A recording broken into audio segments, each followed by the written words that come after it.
आज नयाँ सालको 1 गते बुढीले के खायो हौ?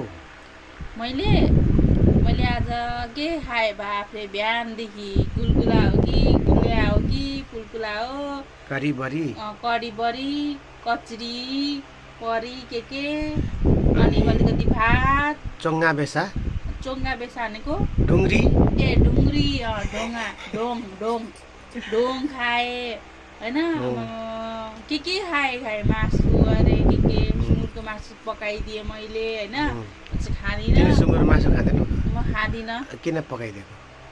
म अब पकाउनु पर्छ होइन, पकाउनु त मिल्छ नि त नखाए पनि छुँदै छुन्न। मिठो चोखो तरिकाले बनाइदियो पाहुनाहरूलाई। को आएको थियो? बहिनी ज्वाइँ आएको थियो? नजिकै थियो नि त, अनि तिनीहरू आए। टाढा भएको भए त आउँदैन थिए।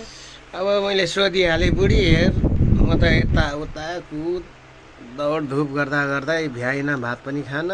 हजुरले चाहिँ अनि ए यसलाई भन्छ शेर्पाको लेकाली खाना है। म शेर्पा होइन कि, तर म चाहिँ धेरै ठाउँमा बस्ने घुम्ने भएर चौधरी पो हो त के को शेर्पा होइन, सङ्गत छ नि त, साथीभाइ घुलमेल छ। म धेरै ठाउँमा घुमेँ, डाँडा काँडा चिसो तातो ठाउँमा बसेको मान्छे। यो आज चाहिँ थेन्दुक खान मन लाग्यो। जस्तै अब यो पकाउने तरिकाहरू पछि भनौँला कि आज चाहिँ थेन्दुक। यो थेन्दुक भनेको यस्तो हुँदो रहेछ, हेर्नुहोस् है।